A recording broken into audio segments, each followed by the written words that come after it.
네, 김건희 씨의 7시간 통화 녹음 파일 방송을 앞두고 정치권에서는 보신 대로 파장이 커지고 있습니다. 대선 전국에 어떤 영향을 미치게 될지 배정호 세한대 교수, 김종혁 경제사회연구원 언론센터장을 모시고 의견을 들어보겠습니다. 어서 오십시오. 네, 안녕하세요. 예. 먼저 이 문제를 둘러싸고 벌어진 여야의 공방부터 한번 다시 들어보시죠. 예. 엄정 중립을 지켜야 할 공영방송이 민주당 이재명 후보의 사실상 선거 운동원 역할을 하려고 하는 것 같습니다. 정치 공작의 냄새가 물씬 풍깁니다. 생태탕 시즌2가 연상됩니다. 7시간 통화 녹음 파일에 도대체 뭐가 있는지가 너무 궁금한 겁니다. 예. 아니, 아무리 그냥 정치인이 아니고 일반인이라 하더라도 왜 거기에 뭐가 이렇게 숨길 것이 많아서? 라고 오히려 더 궁금해지는 겁니다. 왜 또 7시간 하니까 갑자기 퍼뜩 떠오르는 게 박근혜 세월 7시간이 떠올라요. 아하. 그때도 우리 많이 얘기했던 얘기가 그겁니다. 도대체 뭘 그렇게 숨기고 싶길래 그거를 안 공개하냐. 이것도 네. 마찬가지예요.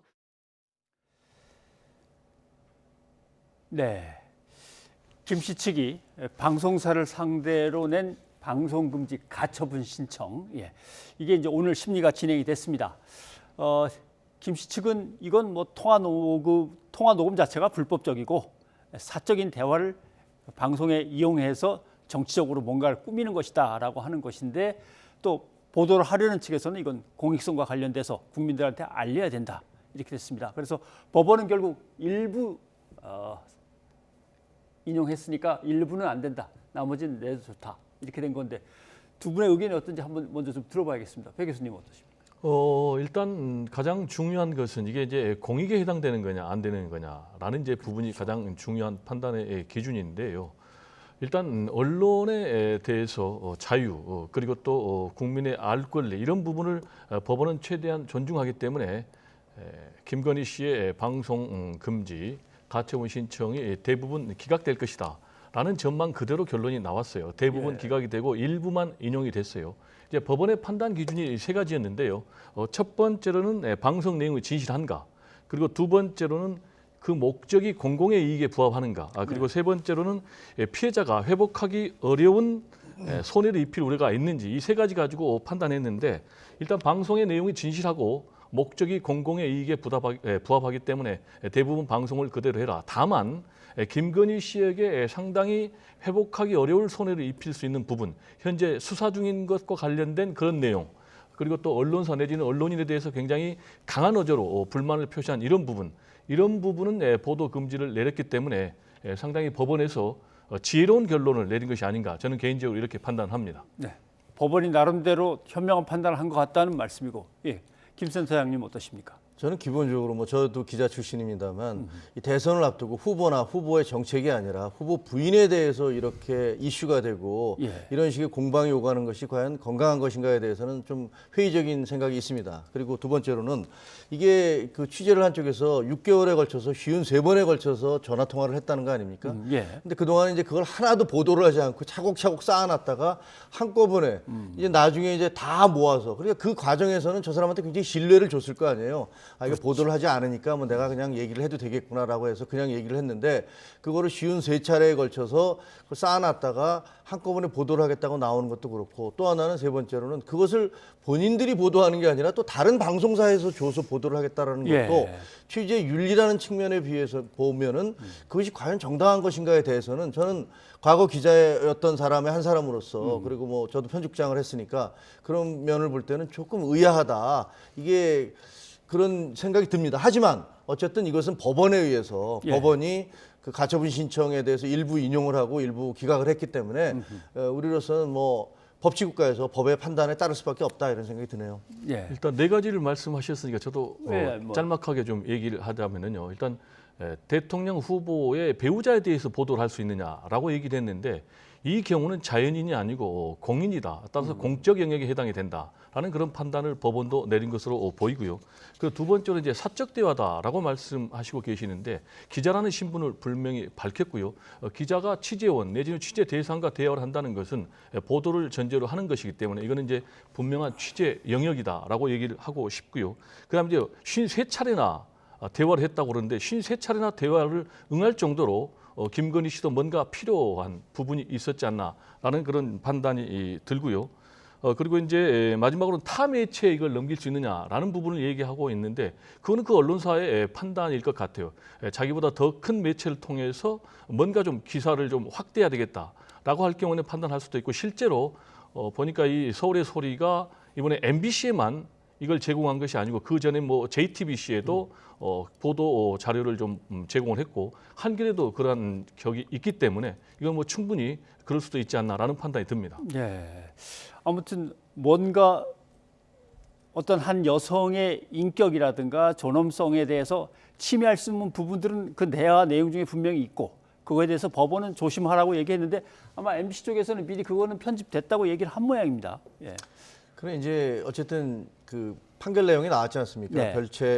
별지에다가 뭐 이러이러한 부분들은 보도할 수 있고 이러이러한 부분들은 보도하지 말아라고 얘기를 했는데 사실 보도하지 말라는 부분은 지금 이제 소송에 걸려 있는 부분에 대해서는 하지 말라는 것과 그렇죠. 두 가지 정도가 더 있는데 사실 그게 큰 건 아니고요. 예. 나머지 부분들에 대해서 이런 부분들을 보도해도 된다라고 했는데 제가 보기에는요. 어차피 지금 이렇게까지 논쟁이 되면요. 다 공개될 수밖에 없어요. 그거 더구나 이제 서울의 소리 방송 이 하시는 분이 뭐 법원에서 어떤 결정을 내리든 간에 나는 그냥 밀어붙이겠다라고까지 얘기를 했기 때문에 예. 머지않아 이게 뭐 결국은 다 공개되지 않을까 이런 생각이 드네요. 네, 알겠습니다.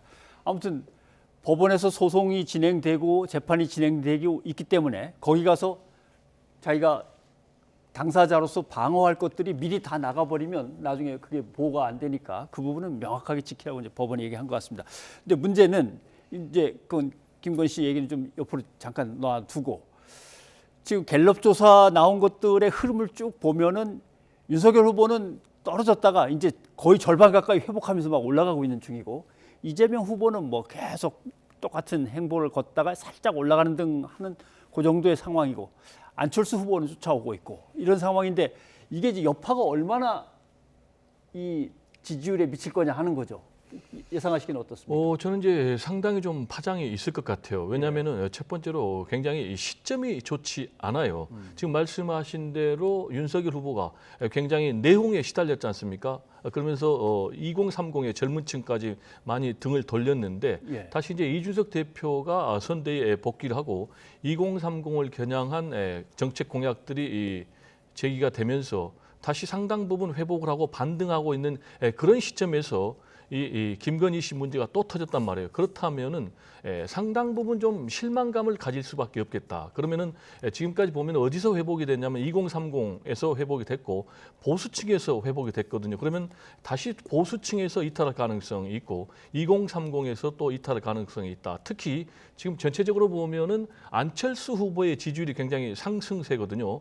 마의 15% 벽을 뚫어가지고 지금 17% 갔는데 대체제가 분명히 존재하는 그런 상황이란 말이에요. 예. 대안이 존재하는 그런 상황이기 때문에 상당 부분 이탈해서 안철수 후보가 어부지리하는 그런 상황으로 전개되지 않을까 이렇게 저는 전망이 됩니다. 지금 배 교수님은 계속 이탈을 강조하셨는데 김 센터장님 어떠십니까? 그건 뭐 사실 산 넘은 산이죠. 예. 그 어느 정도 인정할 수밖에 없을 것 같은데요. 김종인 그 위원장과 결별을 하고 그다음에 이준석 대표와 다시 손을 잡음으로써 상승세가 바닥을 치고 올라가던 중이었는데 예. 거기서 이제 또 다시 이런 악재가 돌출한 거 아닙니까? 이게 타격이 있을 건 분명할 것 같고요. 부인할 수 없을 것 같고 문제는 이제 이것을 그 내용을 국민들이 어떻게 받아들이느냐. 예. 이제 내일 모레 공개될 내용들에 대해서 국민들이 그것을 어떻게 받아들이냐. 물론 양당 모두가 이제 각자의 주장을 막 내세울 거 아닙니까? 예. 이것은 뭐 한 개인에 대한 인격 말살이고 사적인 대화를 이런 식으로 개인적으로 대화할 때 그렇게 임금님도 없는 데서는 욕한다고 그러는데 못할 게 있겠느냐라는 이런 식의 주장을 할 것이고 예. 또 그 반대쪽에서는 아니 어떻게 대통령 뭐 청와대에 들어가겠다는 영부인인지 뭐 되겠다는 분이 이럴 수가 있느냐 이런 식의 공방이 오가겠죠. 국민들이 어떻게 판단하느냐에 따라 다른 결과는 나올 겁니다. 네, 알겠습니다. 자, 안철수 후보 얘기를 해봐야겠습니다. 국민의당 안철수 후보는 곧 3강 구도로 간다. 뭐 자신 있게 얘기를 하는데 삼강구도는 지난번 대선을 보면은 41대 한 20몇 20을 넘으면 삼강구도라고 인정해 줄 만할 것 같기도 한데 배 교수님은 어느 선이 삼강구도가 될 것 같습니까? 일단 뭐 15% 넘어서요. 20% 넘으면 확실하게 삼강구도로 인정을 해주는데요. 이 15%가 굉장히 중요한 이유가 15%를 넘을 경우에는 선거 비용을 100% 보존을 해줍니다. 그래서 만약에 안철수 후보가 15% 이상을 안정적으로 넘을 경우에는 독자 완주가 가능하거든요. 그리고 물량 공세를 똑같이 펼 수가 있기 때문에 굉장히 이제 중요한 의미가 있겠고요. 다만 이제 15% 이상을 안정적으로 유지할 수 있겠느냐라는 것이 관건인데 최근에 이제 지지율 흐름을 보면은 여론조사 추세가 굉장히 중요한데 전반적으로 이제 상승 추세인 것은 틀림없는 것 같아요. 그리고 이제 17%까지 나왔단 말이에요. 마의 15% 벽을 뚫고 이런 상황에서 지금 김건희 씨의 이 녹취 파일이 또 보도가 된다면은 상당히 출렁거릴 것 같아요. 대체적으로 그러면 이제 안철수 후보의 상승세가 어디서 나오느냐? 첫 번째로는 이제 두 후보에 대해서 비호감도가 높은 중도 무당층에서 좀 넘어오는 그런 부분. 그리고 또 윤석열 후보의 실망한 보수층 그리고 2030에서 지금 넘어오는 그런 추세거든요. 따라서 이제 김건희 씨 파일이 보도가 되면은 이런 부분이 강화가 되니까 지금 이제 안철수 후보가 설 명절 전후해서 20% 뚫을 수 있다라고 본인이 이제 전망을 했는데 공교롭게도 이 보도가 되면은 그 말이 실현될 가능성이 굉장히 높아요. 다만 지금 이제 이걸 막기 위해서 윤석열 후보가 TV 토론을 전격적으로 합의를 했는데 빨리 할 수가 있어요. 그래서 TV 토론을 통해서 여론의 환기를 바꿔버리고 주의를 바꿔버리고 그래서 TV 토론에서 상당히 선전한다면은 또 어느 정도 막을 수 있을 것 같아서 굉장히 요동치는 그런 정국이 계속되지 않나 이렇게 전망이 됩니다. 네. 아무튼 안철수 후보는 말씀하신 걸 좀 뒤집어서 생각해 보면 자력으로 다 모은 건 아니고 약간 반발과 또는 실망표가 그리로 가서 이런 면도 있다는 것인데 보시기에 삼강구도 어떻습니까? 처음에는 그렇게 시작을 했죠. 처음엔 시작을 했는데 지금은 이제 자력의 어떤 그 동력을 좀 만들어가고 있는 거 아닌가 이런 생각은 좀 들긴 합니다. 오늘 임명진 전 자유한국당 비대위원장이 지지 선언을 했잖아요. 그러니까 그동안은 이제 안철수 후보에 대해서 많은 사람들이 우려하는 게 뭐 의석 3석이 있는 당의 후보가 얼마나 국정을 잘 운영할 수 있겠어. 본인이 어쨌든 똑똑하든 무슨 그 여러 가지 윤리적 흠결이 없든 간에 그렇게 생각을 해왔었는데 저는 관건은 안 후보에 대한 지지 선언을 얼마나 끌어낼 수 있느냐. 예를 들면 뭐 IT 기업인들이라든가 과학자, 뭐 교수, 언론인, 뭐 이런 지식인 그룹들에서 정치인들에서 이렇게 지지 선언이 나오기 시작을 한다면 그 상당한 큰 변수가 될 수도 있다 이런 생각이 듭니다. 알겠습니다. 자, 상승세를 보이고 있는 안철수 후보. 그런데 문제는 상승세로 해서 삼강구도가 형성된 다음이 또 문제인 거죠. 단일화라고 하는 카드가 또 남아 있습니다. 이 단일화 카드가 과연 발휘가 될 것이냐, 누군가가 두 후보가 잠깐 동의가 될 것이냐 이런 것들이 남아 있는데 우선 양당의 반응을 한번 좀 들어보죠. 단일화 질문을 빼놓을 수가 없는데 계속 가능성을 부인을 하셨습니다. 자, 나는 무조건 끝까지 간다라고 이 자리에서 선언을 하실 수가 있습니까? 물론입니다. 저는 대통령에 당선되고 그리고 또 제가 정권 교체를 하러 나왔습니다. 단일화 이야기는 주로 양당에서 나옵니다. 기득권 양당이 어떻게든 저를 없애려고 하는 그런 술수라고 저는 생각합니다. 제가 봤을 때는 단일화라는 것을 본인은 아마 하고 싶을 겁니다. 왜냐하면 완주했을 때 본인이 승리를 장담하기 어려운 상황이기 때문에 아마 그렇게 될 텐데 저는 지금 상황에서의 안철수 후보가 단일화는 없다라고 이야기하면서 이야기하는 것도 이해는 갑니다만은 애초에 저희 당도 단일화에 대해 가지고는 진지한 고민을 하고 있지 않습니다. 정치인들의 말을 어디까지 믿어야 될지는 모르지만 잠깐 안철수 후보는 분명하게 얘기를 합니다. 그리고 근데 홍준표 의원이 한 그 말이 자꾸 이제 걸리는 거죠. 그러니까 그것도 다 단일화를 대비한 작전입니다. 이렇게 하는데 홍준표 의원의 말에 대해서 동의하십니까?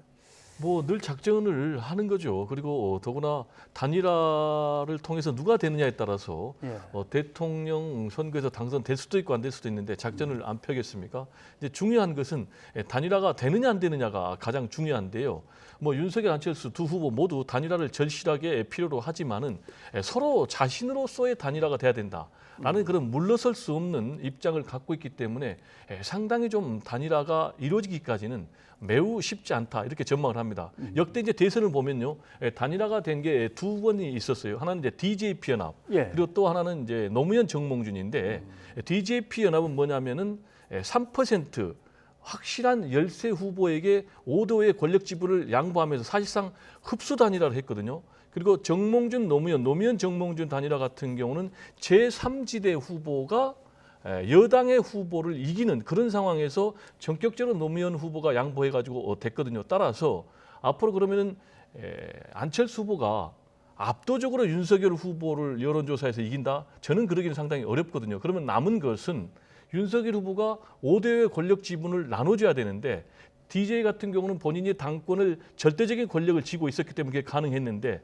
지금 이제 이준석 대표 같은 경우도 굉장히 이 부분에 대해서 부정적인 입장이기 때문에 그게 쉽겠는가. 또 두 번째로는 안철수 후보 같은 경우도 과거에 보니까 공동정부를 약속했지만 결국 깨졌지 않느냐라고 이제 불신하고 있는 그런 상황이기 때문에 상당히 좀 만만치 않다. 저는 개인적으로 이렇게 전망을 합니다. 아무튼 이준석 대표는 안철수 후보는 생각하고 있겠지만 하고 싶어 하겠지만 우리는 아니다라고 얘기하는데 근데 또 국민의힘 쪽에서는 이런저런 얘기들이 나오긴 또 나온단 말이죠.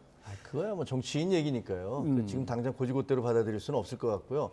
아니 지지도가 예를 들어서 우리가 압도적으로 이길 수 있으면 왜 단일화를 하겠습니까? 그렇죠. 그건 윤석열이든 안철수든 아니 내가 오차범위 밖으로 이재명을 이길 수 있다면 그분들 안 할 거예요. 단일화 얘기가 나오는 건 그럴 수 없으니까 나올 수밖에 없는 거 아니겠습니까? 만약에 네. 진짜로 2007년처럼 이명박, 정동영, 이회창 그때는 보수에서 두 분의 후보가 나왔어요. 그렇죠. 그럼에도 불구하고 넉넉하게 530만 표 차이로 이명박 이겼죠. 후보가 이겼잖아요. 그런 정도 상황이 되면 모르겠지만 그렇지 않으면 결국은 DJP가 됐든 노무현, 정몽준이 됐든 그와 같은 선례를 걸을 수밖에 없을 것이다라고 생각을 하고요. 예. 나중에 그 결과적으로는 두 분 다 정권 교체에 대한 국민적 열망이 50%를 넘어가는데 둘 다 거기에 훨씬 못 미치는 지지도를 얻고 있기 때문에 만약에 여기서 둘 다 나와서 지게 되면 두 분 다 정치적 생명을 전혀 보장할 수 없기 때문에 나름대로는 무슨 수를 찾을 거라고 생각을 합니다. 네. 그러면서 이제 변수가 된 게 아까 잠깐 배 교수님 얘기했지만 양자 TV 토론이 성사되기에 이제 거의 이르고 있는 것 같습니다. 이렇게 되면은 뭐 법적으로 3번 하게 돼 있는 거는 다른 후보들이 다 들어가겠지만 둘만 몇 번을 하게 된다. 그것도 설 전에 앞당겨서 계속한다. 그러면 어느 정도 뭐 상당히 영향을 미칠 수 있다고 보십니까? 일반적으로 보면요, TV 토론이 큰 영향을 미치지 않습니다. 왜냐하면 각자 TV 토론을 보고도 지지한 사람들은 계속해서 지지를 하거든요. 그걸 이제 확인받기 위해서 보니까 다만 한 10% 정도는 영향을 미친다고 그래요. 그래서 중도 무당층이라든지 특히 이제 우리나라 정치 현실에는 2030들에는 영향을 좀 미칠 것으로 보입니다. 더구나 지금 이재명, 윤석열 두 후보가 지금 초박빙의 시석 게임을 굉장히 하고 있기 때문에 그리고 이제 대선이 한 달 정도 남은 시점에서 이걸 하기 때문에 굉장히 중요한 영향을 미칠 것으로 보이고요. 다만 이제 누구에게 유리할까라는 것과 관련해서는요, 서로 기대치가 좀 다르다 이런 전망이 있어요. 그게 무슨 얘기냐? 윤석열 후보는 아무래도 좀 TV 토론이 좀 딸리지 않을까?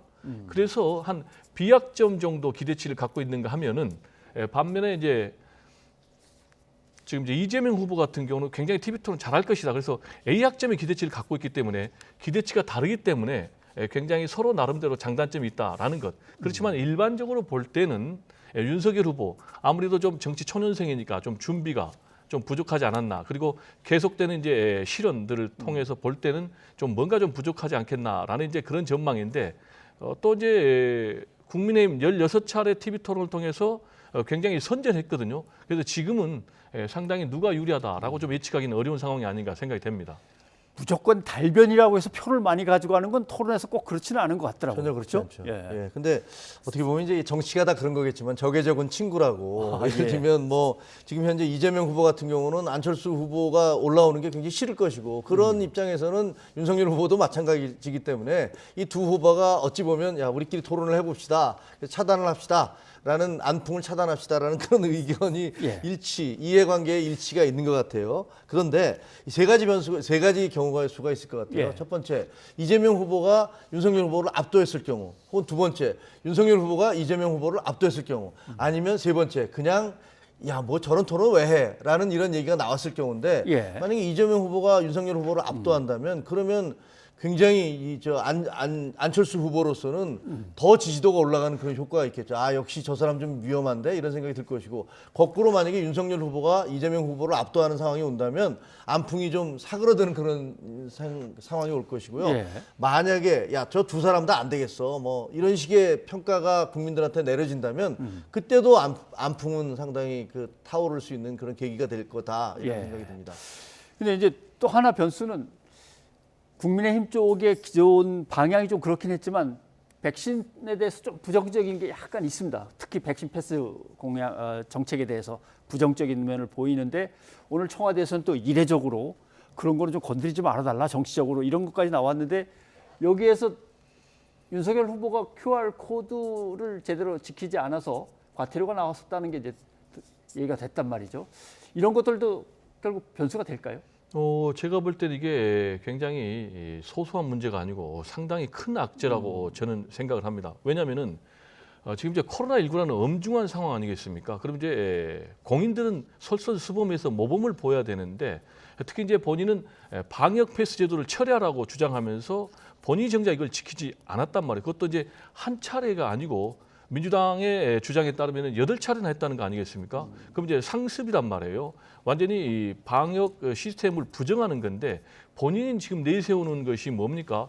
나는 법치를 지킨다. 그리고 또 공정하다, 정의롭다, 상식이다. 이렇게 얘기를 하고 있는데, 이런 완전 전형적인 내로남불이거든요. 그다음에 이제 해명이 좀 제가 볼 때 상당히 잘못된 것 같아요. 참모들에게 맡겼는데 참모들이 좀 실수했다라고 얘기를 하는데, 우리가 방역 패스 하려면 본인이 QR 인증을 하든지 아니면은 인쇄물로 보여주든지 이래야 되는데, 그럼 이런 것까지 참모들에게 맡긴다? 그럼 굉장히 특수부 검사 출신의 검찰 출신 총장 출신으로서 좀 갑질 논란까지 좀 상당히 휘몰릴 수가 있기 때문에요. 폰은 저 배석 또는 수행하는 사람한테 맡기지 않습니까? 어떻게 보면? 그렇죠. 아니, 원래 폰은 비서들이 맡기지만은 제가 말씀드린 대로 저 같은 경우는 핸드폰도 갖고 있고 여기 지갑에 다 갖고 있거든요. 비서진이 보여주면 안 되거든요. 따라다니시니까. 그리고 그런 거 이제 아닌가요? 하나 제가 영국의 사례를 좀 얘기를 하고 싶은데, 존슨 총리 같은 경우에요. 본인이 봉쇄령을 내렸단 말이에요.